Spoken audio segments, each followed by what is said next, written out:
وسلم علی رسولہ الکریم اما بعد فاعوذ باللہ من الشیطان الرجیم بسم اللہ الرحمن الرحیم وَإِذَا مَسَّ الْإِنسَانَ ضُرٌّ دَعَانَا لِجَنبِهِ أَوْ قَاعِدًا أَوْ قَائِمًا فَلَمَّا كَشَفْنَا عَنْهُ ضُرَّهُ مَرَّ كَأَن لَّمْ يَدْعُنَا إِلَى ضُرٍّ مَّسَّهُ كَذَلِكَ زُيِّنَ لِلْمُسْرِفِينَ مَا كَانُوا يَعْمَلُونَ۔ اور جب انسان کو کوئی مصیبت پہنچتی ہے تو وہ تو پہلو کے بل یا بیٹھے ہوئے یا کھڑے ہوئے ہم سے دعا کرتا ہے، پس جب ہم اس مصیبت کو دور کر دیتے ہیں تو وہ اس طرح گزر جاتا ہے گویا جب کہ اس کو کوئی مصیبت پہنچی ہی نہیں تھی۔ ٹھیک ہے نا جی؟ تو اس نے ہم کو پکارا ہی نہیں تھا، ایسا ہو گیا۔ اسی طرح حد سے تجاوز کرنے والوں کے کرتوت ان کے لیے خوشنما بنا دیے گئے ہیں۔ اللہ وحدہ لا شریک نے اس آیت مبارکہ میں جو ارشاد فرمایا خلاصتاً یہ کہ مسلمان ہو یا کافر، جب ان کو مصیبت پڑتی ہے یہ لیٹے ہوئے بھی اللہ سے دعائیں کر رہے ہوتے ہیں، کھڑے بھی اللہ سے دعائیں کر رہے ہوتے ہیں، بیٹھے بھی ہر ایک لمحے میں اللہ سے دعا، یا اللہ یہ مصیبت دور کر دے، بیماری دور کر دے، پریشانی دور کر دے، یہ نقصان ہو گیا یہ دور کر دے۔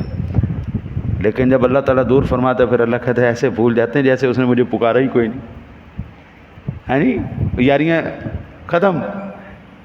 جو ایک سلسلہ چل رہا ہوتا ہے عبادات کا سلسلے کا، وہ ختم ہو گیا بالکل۔ اللہ اکبر، اللہ اکبر۔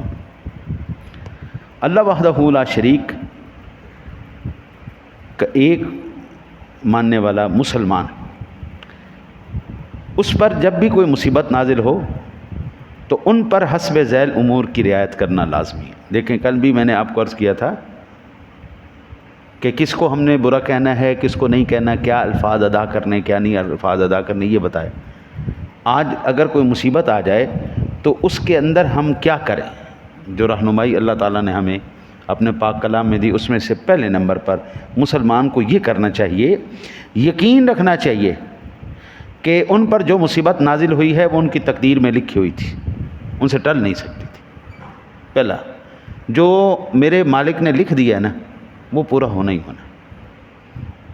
اب اس کے بارے میں میرا مالک ارشاد فرماتا ہے سورۃ الحدید کے اندر، ما اصاب من مصیبت فی الارض ولا فی انفسکم الا فی کتاب من قبل ان نبرأها ان ذلک علی اللہ یسیر لکی لا تأسوا علی ما فاتکم ولا تفرحوا بما آتاکم۔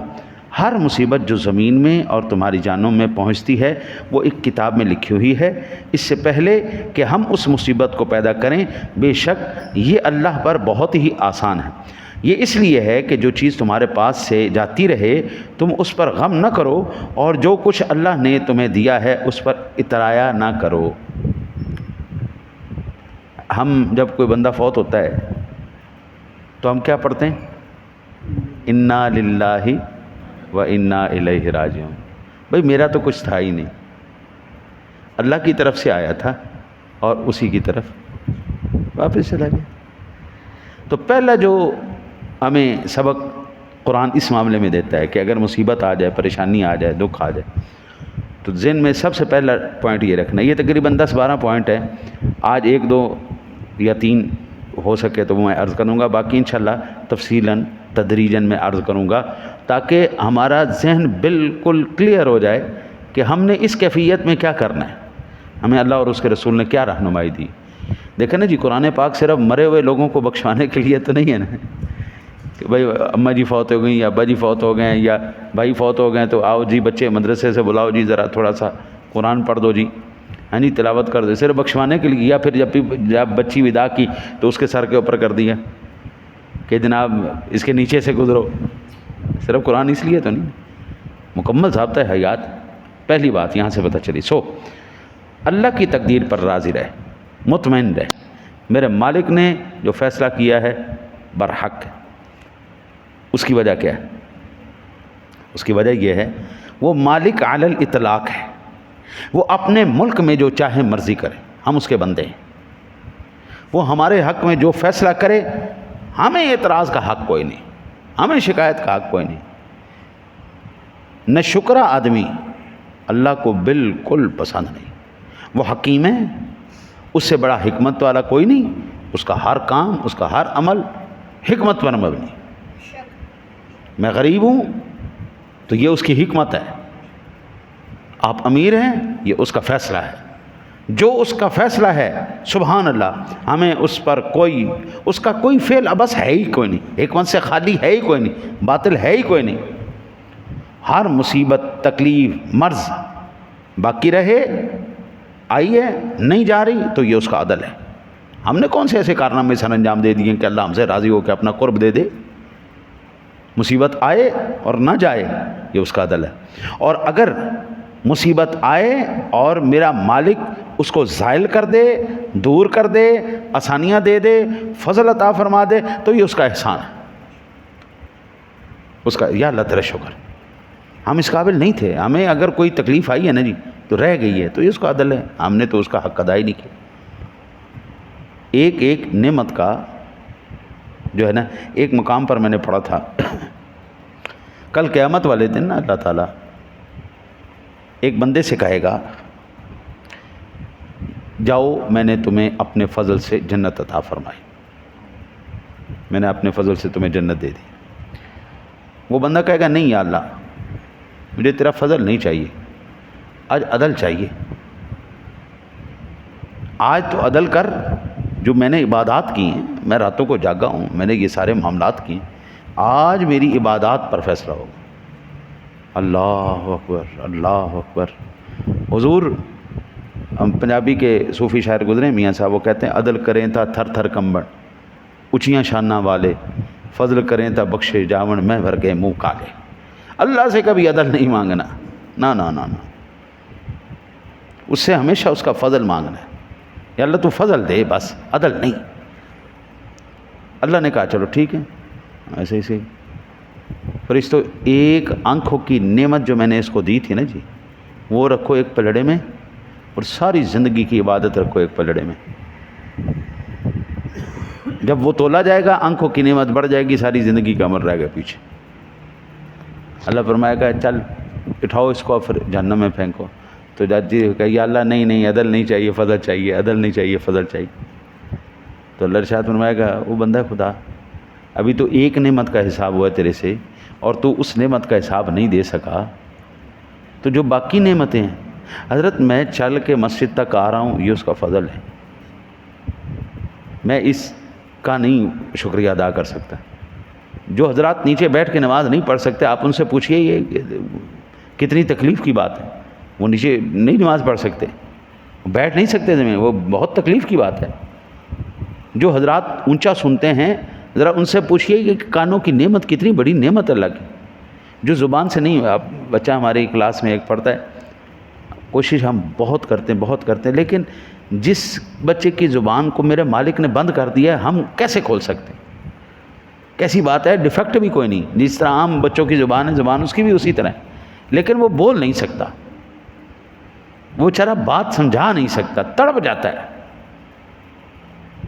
اور یہ کتنی بڑی نعمت ہے. تو میرے مالک سے کبھی بھی میری جان عدل نہیں، فضل. وہ مصیبت دور کر دے لاکھ لاکھ شکر ہے مالک تیرا، پریشانی دور کر دے یا اللہ تیرا لاکھ لاکھ شکر. یہ ہوگا پہلا پوائنٹ. دوسرے پوائنٹ کی ایک دو باتیں میں آپ کو عرض کروں. پہلی بات، بندے کو مصیبت پر صبر کرنا چاہیے اور یہ سوچنا چاہیے کہ اللہ تعالیٰ صبر کرنے والوں کو بہت اجر عطا فرماتا ہے. ٹھیک ہے جی. پہلا کیا ذہن میں رکھنا ہے؟ یہ یقین رکھنا چاہیے کہ یہ تقدیر میں لکھا ہوا تو مجھے مل گیا. پہلا ذہن یہ بنائیں تاکہ گناہ. دوسرا ذہن کیا بنانا ہے؟ بابا پریشانیاں آئیں گی تو اللہ تعالیٰ ہمیں اس کا اجر عطا فرمائے گا صبر کرنے پہ. جیسے کہ ارشاد وَلَنَبْلُوَنَّكُمْ بِشَيْءٍ مِّنَ الْخَوْفِ وَالْجُوعِ وَنَقْصٍ مِّنَ الْأَمْوَالِ وَالْأَنفُسِ وَالثَّمَرَاتِ وَبَشِّرِ الصَّابِرِينَ الَّذِينَ إِذَا أَصَابَتْهُمْ مُصِيبَةٌ قَالُوا إِنَّا لِلَّهِ وَإِنَّا إِلَيْهِ رَاجِعُونَ. ہم تم کو ضرور آزمائیں گے، کوئی ڈر، بھوک، مال، جان کے نقصان، پھلوں کی کمی سے آزمائیں گے، اور صبر کرنے والوں کو بشارت دیجیے کہ جب انہیں کوئی مصیبت پہنچتی ہے تو وہ کہتے ہیں بے شک ہم اللہ کے لیے ہیں اور بے شک ہم اسی کی طرف لوٹنے والے ہیں. یہ وہ لوگ ہیں جن پر ان کے رب کی طرف سے صلوات، ثنا اور تحسین اور رحمتیں اترتی ہیں، اور یہی وہ لوگ ہیں جو ہدایت یافتہ ہیں. مصیبت آئی، صبر کیا، اللہ کہتا بشیر الصابرین، بہت بہت بشارت ہو بھائی، صبر کرنے والوں کو بشارت ہو، تم لوگ ہدایت یافتہ ہو، تم نے آزمائش پوری کی۔ پھر فرمایا انما یوفی الصابرون اجرہم بغیر حساب، سورہ زمر کی آیت مبارکہ ہے۔ اس کے سوا اور کچھ نہیں کہ صبر کرنے والوں کو ان کا پورا پورا اجر دیا جائے گا۔ اللہ اکبر، اللہ اکبر۔ نعمتیں بھی خود دی، نیکی کی توفیق بھی خود ہی دی، صبر کی توفیق بھی خود ہی دی۔ میں اللہ کا بڑا شکر ادا کرتا ہوں کہ اس نے صبر عطا فرمایا ہے۔ ہو کروڑ ہاں مرتبہ شکر، کروڑ ہاں مرتبہ شکر۔ بڑا احسان ہے اس کا، بڑا احسان ہے۔ کبھی دل میں کبھی کو حسرت یا ایسی کوئی بات آتی ہے، کروڑ ہاں مرتبہ احسان ہے اس کا۔ یہ میں نے سوٹ پہنا ہوا، یہ تقریباً 12 سال پرانا سوٹ ہے، 12 سال گزر گئے الحمدللہ، شکر ہے۔ تن تو ڈھکا ہوا ہے نا، دنیا کا یہ ایک دن یہ بھی ختم ہو جائے گا، لیکن جو اللہ اس کے بدلے میں جنت میں نعمتیں عطا فرمائے گا، اللہ اکبر، وہ کتنی نعمتیں ہوں گی تصور سے پرے۔ تو اللہ یہ اس کی توفیق ہے، اسی نے ہمیں توفیق دی، اسی نے ہمارا تن ڈھانکا، اسی نے ہمیں نیکی کی توفیق دی، اور پھر کہہ رہے تو صبر کر لے، میں تجھے اس کا بڑا پورا پورا اجر دوں گا۔ اللہ خود ہی بھیک دیں، خود ہی کہیں منگتے کا بھلا ہو۔ یہ ہوگی 2 باتیں آج، یہ 2 باتیں کافی ہیں جی انشاءاللہ تعالی العزیز۔ کل تیسری بات سے انشاءاللہ تعالی العزیز اس کا آغاز کریں گے۔ دعا کرتے ہیں اللہ تعالیٰ اپنے حبیب کریم علیہ الصلوۃ والتسلیم کے صدقہ ہمیں قرآن و حدیث کے مطابق اپنی زندگیاں گزارنے کی توفیق عطا فرمائے۔ اللہ